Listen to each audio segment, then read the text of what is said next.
जय जिनेंद्र. मी सौ पूजा योगेश शाह, हॅशटॅग युनिकच्या हिरकण्या या आज आपल्या कार्यक्रमामध्ये आपल्याबरोबर आहे आमची एक छोटी हिरकणी.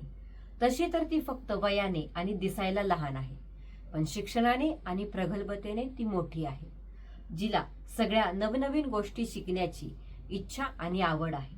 चला तर मग जाणून घेऊया सौ काजल सिद्धांत शाह. हाय काजल. हाय भाभी. सगळ्यात आधी तुझी लग्नाआधीची आणि लग्नानंतरची ओळख करून दे. माझं माहेरचं नाव काजल मनोज शहा. माझं MCS म्हणजेच मास्टर ऑफ कम्प्युटर सायन्स झालेलं आहे. माझं माहेर मोडणीम, त्यामुळे आम्हाला मोडणीमकर म्हणून ओळखतात. तिकडे आमचं एकत्र कुटुंब आहे, म्हणजेच मा बाबा, मम्मी पप्पा, काका काकी आणि आम्ही सगळे भावंडे. त्यानंतर लग्न झाल्यावर मी एका छोट्या कुटुंबात आले. सासरचं माझं नाव सौ काजल सिद्धांत शहा पेनूरकर. इकडे आम्ही 3 जणच असतो, मी, सिद्धांत आणि माझे सासरे. माझ्या सासूबाईंचं निधन 2012 सालीच झालं आणि माझ्या लग्नाआधीच माझ्या नंदेचं लग्न झालं, त्यामुळे आम्ही घरी 3 जणच असतो. काजल, आता सांग तुझं MCS कुठे झालं? तुझ्या लहानपणापासूनच्या शिक्षणाबद्दल थोडीशी माहिती सांग. माझं 1ली ते 7वी शिक्षण मोडणीमला झालं. 8वी ते 10वी सेवा सदन शाळेत, जी पुणे येथे आहे. 11वी 12वी MIT कॉलेज कोथरूड येथे आणि BCS व MCS Sinhagad college Vadgaon campus Pune येथे झालं. माझी मम्मी शैक्षणिक गोष्टींच्या बाबतीत कमालीची स्ट्रिक्ट होती, त्यामुळे माझा शैक्षणिक आलेख उत्तमच होता. ती मुद्दाम आम्हाला निबंध, वक्तृत्व, स्कॉलरशिप, प्रज्ञाशोध अशा वेगवेगळ्या स्पर्धांमध्ये नेहमी भाग घ्यायला लावायची. माझ्या 7वीच्या रिझल्ट नंतर माझ्या घरच्यांनी माझं ऍडमिशन पुण्यातल्या शाळेत घेतलं. जेव्हा मी 8वीला पहिल्यांदा पुण्यात आले, तेव्हा 1 वर्ष मी माझ्या आत्याकडे म्हणजेच फईकडे राहिले. तेव्हा माझा अभ्यास माझ्या फईच्या मुलांनी म्हणजेच दिदी आणि दोन्ही भैयांनी घेतला.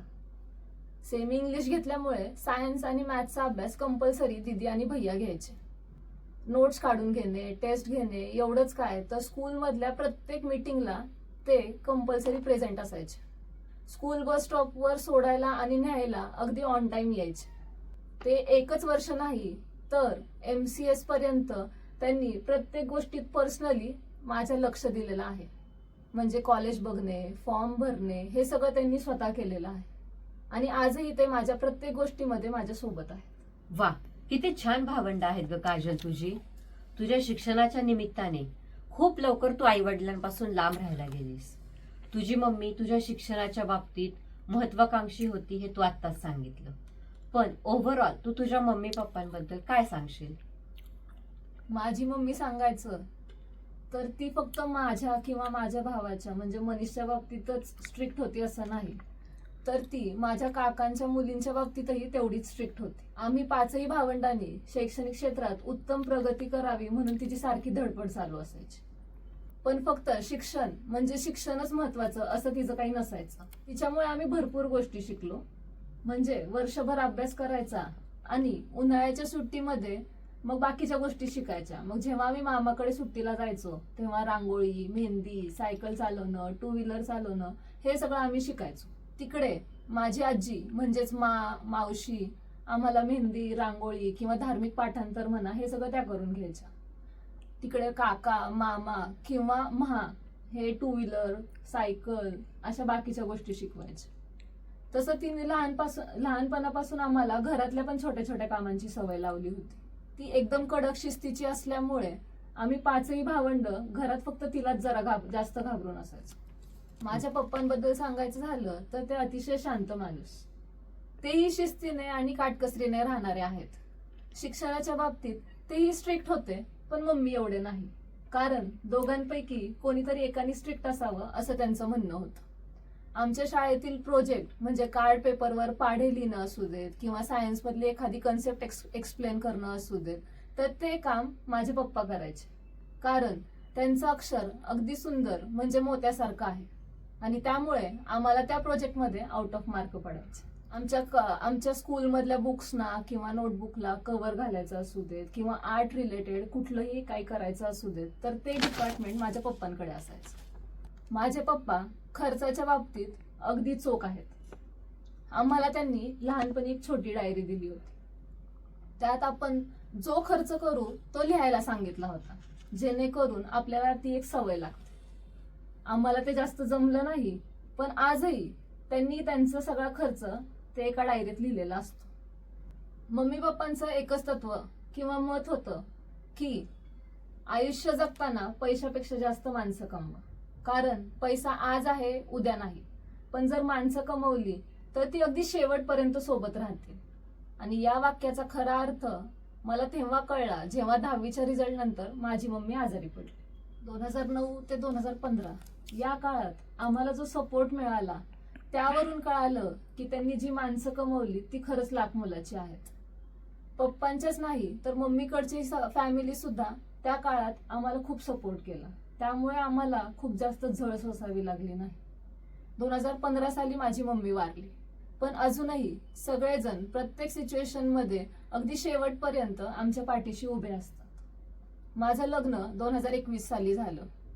तेव्हा अगदी मुलगा बघण्यापासून ते लग्न पार पाडेपर्यंत ही सगळी माणसं आमच्या सोबत होती आणि त्यांची इन्व्हॉल्वमेंट अगदी स्वतःचं घरचं कार्य आहे अशी होती.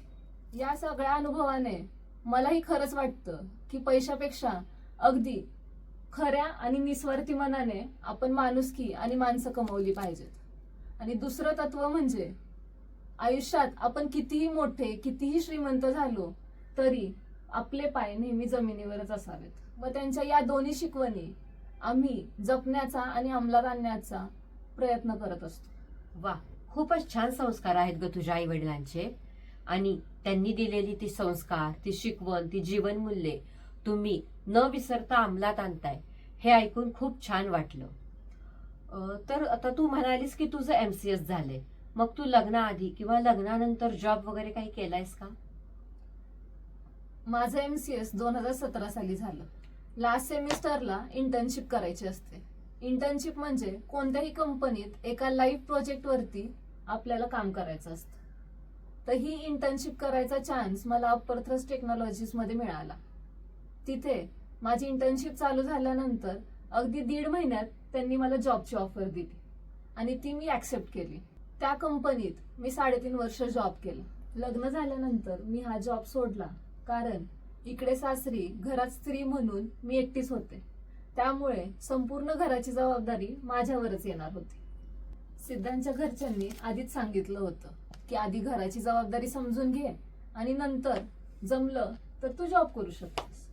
त्यामुळे लग्नानंतर मी हा जॉब सोडला, कारण तेव्हा माझी प्रायोरिटी घर होतं. पुढे लग्नानंतर 6-7 महिन्यांनी जेव्हा सेम कंपनीमधून मला कॉल आला तेव्हा घरात सगळ्यांशी बोलून मी ती जॉबची ऑफर ऍक्सेप्ट केली, कारण वर्क फ्रॉम होम ऑप्शन मला मिळणार होता. जॉईन केल्यानंतर सुरुवातीला 3-4 महिने व्यवस्थित गेले, पण जसजसा प्रोजेक्टचा लोड वाढायला लागला तसं घरकाम आणि ऑफिस वर्क याचा मेळ बसणं जरा अवघड जायला लागलं. त्यामुळे मी तो जॉब सोडला. पण पुढे कधी संधी मिळाली तर मी नक्की जॉब करेन. आता मला घरकामाचा बऱ्यापैकी अंदाज आला आहे, त्यामुळे या दोन्हीची सांगड घालणं मला आता जमेल. All the best dear Kajal for your bright future. पण खरंच तुझं खूप कौतुक आहे, कारण आजकालच्या मुली घरापेक्षा करिअरला अतिमहत्व देतात, पण तू दोन्ही तितकंच महत्वाचं आहे हे लक्षात घेऊन योग्य वेळी योग्य निर्णय घेतलास.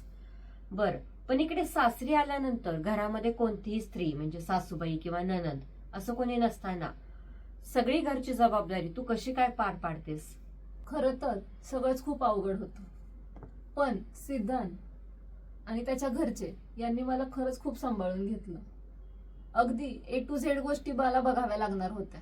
लग्न ठरलं तेव्हा मला अगदी बेसिक गोष्टी माहिती होत्या. लग्नानंतर सिद्धांतच्या दोन्ही मावशी माझ्यासोबत राहिल्या होत्या, तेव्हा त्यांनी मला भरपूर गोष्टी शिकवल्या. बारीक सारीक गोष्टींपासून ते मोठमोठ्या गोष्टींपर्यंत, म्हणजे अगदी किराणा कसा भरायचा, घर कसं ठेवायचं, कुठल्या कामाला कशी प्रायोरिटी द्यायची, किंवा अचानक घरी कोणी आलं तर ती सिच्युएशन कशी हँडल करायची हे सुद्धा त्यांनी मला शिकवलं. जसं मी सांगितलं, माझ्या माहेरी एकत्र कुटुंब, तेव्हा घरात 4 लेडीज, त्यामुळे कुठल्याच कामाची जबाबदारी आमच्या मुलांपर्यंत पूर्णपणे आली नव्हती. आणि घरचंच किराणा दुकान असल्यामुळे घरात किती सामान भरायचं आणि कसं भरायचं हेही माहिती नव्हतं. पण लग्नानंतरच्या त्या 15 दिवसात मावशींनी मला खूप छान प्रकारे या सगळ्या गोष्टी शिकवल्या.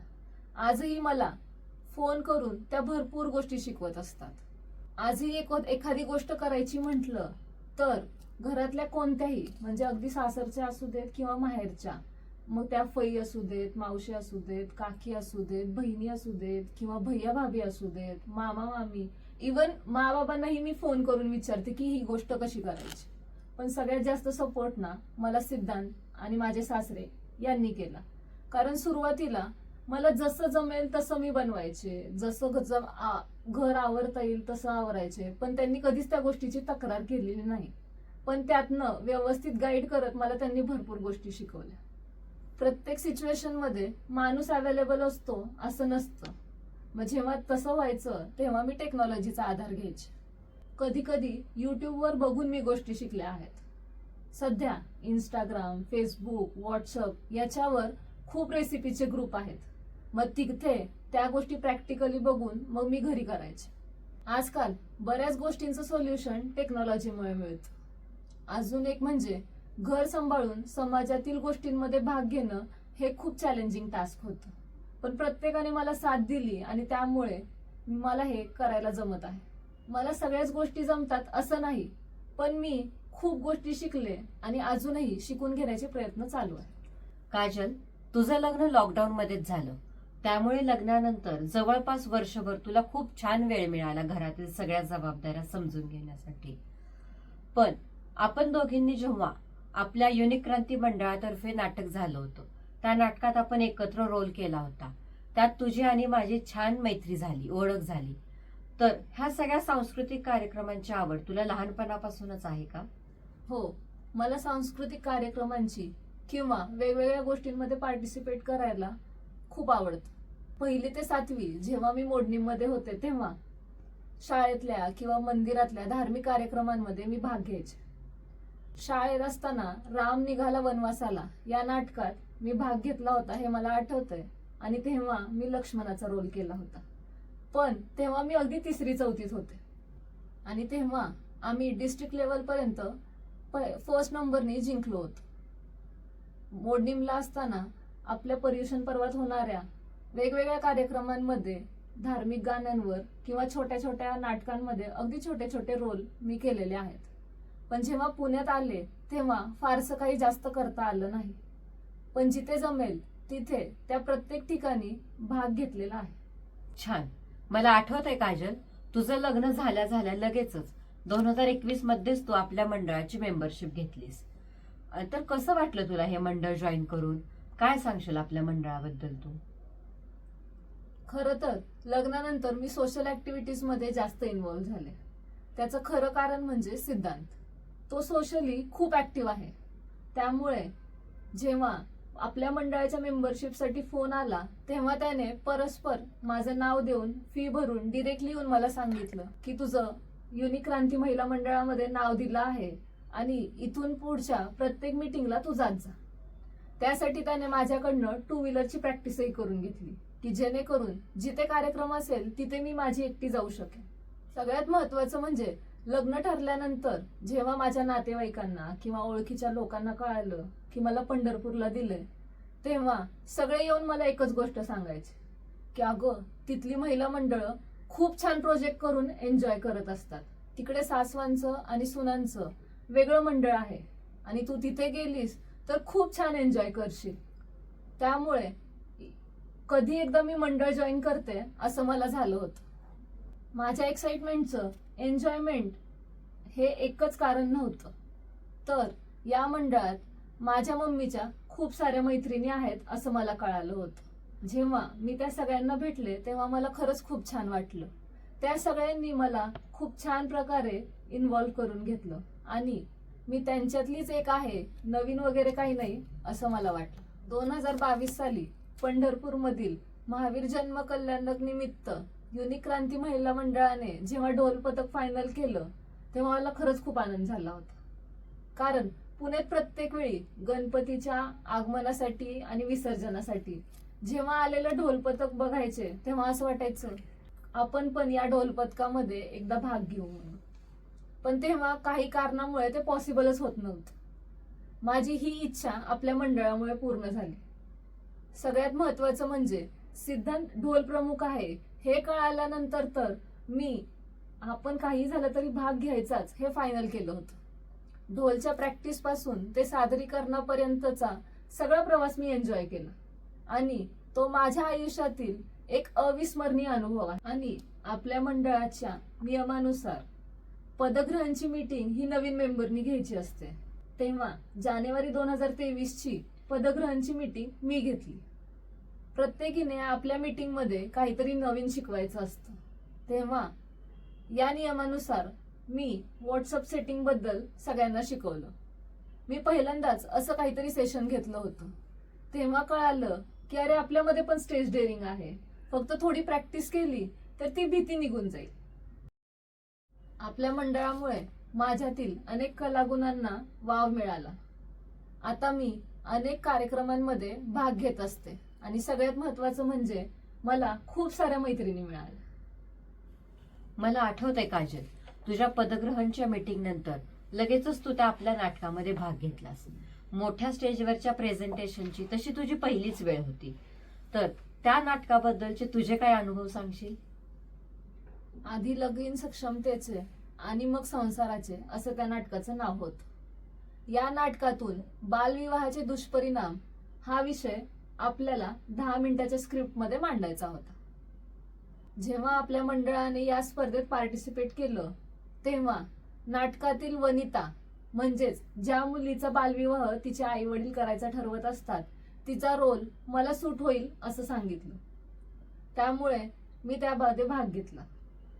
खरं तर बऱ्याच वर्षाच्या गॅप नंतर मी नाटकात काम करणार होते. त्यामुळे एका स्पर्धेच्या दृष्टीने हे नाटक करायचं आहे तर आपल्याला हे करणं जमेल का हा खूप मोठा प्रश्न पडला होता. पण आपल्या मंडळातील सगळ्यांच्या मदतीने हा मला अनुभव खूप छान मिळाला. त्या स्पर्धेमध्ये आपल्या नाटकाला पहिलं बक्षीस मिळालं होतं. लगेच दुसऱ्या दिवशी म्हणजे महिला दिनानिमित्त आपल्याला सोलापूर जिल्हा मध्यवर्ती सहकारी बँकेत हे नाटक सादर करण्यासाठी आमंत्रित केलं गेलं. तो अनुभवही सुंदर होता, कारण पहिल्यांदा जेव्हा नाटक सादर केलं तेव्हा ते स्पर्धेच्या दृष्टीने होतं. तेव्हा एका स्टेजवरती आपण ते सादर केलं. पण त्या बँकेत आपण जेव्हा हे नाटक सादर केलं तेव्हा तिथे स्टेज वगैरे असं काही नव्हतं. आहे त्या फ्लोअरवरती सगळ्यांसोबत आपण ते नाटक सादर केलं. त्यानंतर मागच्या वर्षी ऑगस्टमध्ये गोपाळपूरच्या गोपाळकृष्ण विद्या मंदिर या शाळेत हेच नाटक पुन्हा सादर केलं. तेव्हा आपण हे नाटक समाज प्रबोधनासाठी सादर केलं होतं. तो अनुभव तर अजून जास्त सुंदर होता, कारण हे नाटक शाळेत शिकत असलेल्या मुलींच्या पालकांसाठी होतं आणि त्याला पालकांचा अतिशय उत्तम प्रतिसाद मिळाला होता. हे नाटक एका वर्गात अगदी छोट्याशा जागेत आपण सादर केलं होतं. अशा प्रकारे एकाच नाटकाचे 3 वेगवेगळ्या स्तरावरील अनुभव मला घेता आले आणि समाज प्रबोधनासाठी नाटक सादर केल्यामुळे आपणही समाजकार्यासाठी काहीतरी करू शकलो याचा वेगळा अनुभव मिळाला. खरंय ग, फारच छान अनुभव होता तो. या आपल्या नाटकाचे 3 यशस्वी प्रयोग झाले. मग हे आपलं युनिक क्रांती महिला मंडळ सोडून इतर कोणत्या ग्रुपमध्ये आहेस का तू अजून? हो, मंडळ सोडून बाकीच्या ग्रुप्समध्ये सुद्धा आहे मी. सिद्धांत सोशली ऍक्टिव्ह असल्यामुळे बाकीचे जे काही त्याचे ग्रुप आहेत त्या ग्रुपमध्ये मी बऱ्यापैकी असते. सिद्धांत आपल्या जैन सोशल ग्रुप पंढरपूर यामध्ये कमिटी मेंबर आहे, त्यामुळे तिथल्या बऱ्याच प्रोग्रामला माझी इन्व्हॉल्वमेंट असते. या व्यतिरिक्त आमचा एक कपल भिशी ग्रुप आहे, त्यामध्ये दर महिन्याला आम्ही वेगवेगळ्या गेम किंवा रील्स बनवून एक वेगळी एन्जॉयमेंट करत असतो. या व्यतिरिक्त आपल्याच मंडळातील काही मैत्रिणींसोबत एक किटी ग्रुप पण आहे. तिथे आम्ही महिन्यातनं एकदाच भेटतो, पण खूप साऱ्या गप्पा मारून तेही एन्जॉय करतो. या सगळ्या ग्रुपमुळे माझ्या खूप ओळखी वाढल्या. प्रत्येक ग्रुपमध्ये आपुलकीने बोलणारी, विचारपूस करणारी माणसं आहेत. प्रत्येक गोष्टीमध्ये ते हेल्प करतात. माझ्या या सगळ्या सोशल ऍक्टिव्हिटीज बघून सासरचेच नाही तर माझ्या माहेरचेही खूप खुश आहेत, कारण माहेरी म्हणजे मी घरात सगळ्यात शांत असणारी मुलगी आणि आता मी लग्नानंतर एवढी ऍक्टिव्ह झाले हे बघून त्यांना खरंच खूप आनंद होतो. यासाठी खरंच स्पेशल थँक्स टू सिद्धांत, कारण त्याने जर तो सपोर्ट दिला नसता तर आज मला यातलं काहीच करता आलं नसतं. या सगळ्या ग्रुप्स मध्ये गेल्यामुळे मला माझीच नव्याने ओळख झाली. लग्नानंतर फक्त 3च वर्षात तू खूप छान जम बसवलास काजल. घर सांभाळून समाजातील गोष्टींमध्ये पण भाग घेणं हा खूप छान चॅलेंजिंग टास्क तू अतिशय उत्तमरित्या पेललास. तर आता मी तुला थोडासा वेगळा प्रश्न विचारते. तुझं शिक्षण MCS झाले असं तू म्हणालीस, तर ही कम्प्युटर टेक्नॉलॉजी ही सतत अपडेट राहणारी, बदलत राहणारी आहे. तर तुला काय वाटतं ह्या सगळ्या टेक्नॉलॉजी बद्दल? खरं तर टेक्नॉलॉजीमुळे खरंच खूप चांगल्या गोष्टी घडल्या आहेत. आज आपल्याला आलेल्या अनेक प्रॉब्लेमचं सोल्युशन गुगलवर अवेलेबल आहे. म्हणजे अगदी बारीक सारीक गोष्टी सुद्धा कशा करायच्या हे आपण गुगलवरती सर्च करू शकतो. टेक्नॉलॉजीमुळे जगण्याची, काम करण्याची किंवा एकमेकांशी संवाद साधण्याची बरीच पद्धत बदललेली आहे. आपण सगळे टेक्नॉलॉजीवर खूपच डिपेंडंट झालो आहोत. म्हणजे अगदी सकाळपासून ते रात्रीपर्यंतचं आपलं आयुष्य आपण टेक्नॉलॉजीवर चालवतोय असंही म्हणू शकतो. सध्या खूप साऱ्या गोष्टी टेक्नॉलॉजीमुळे बदलल्या आहेत.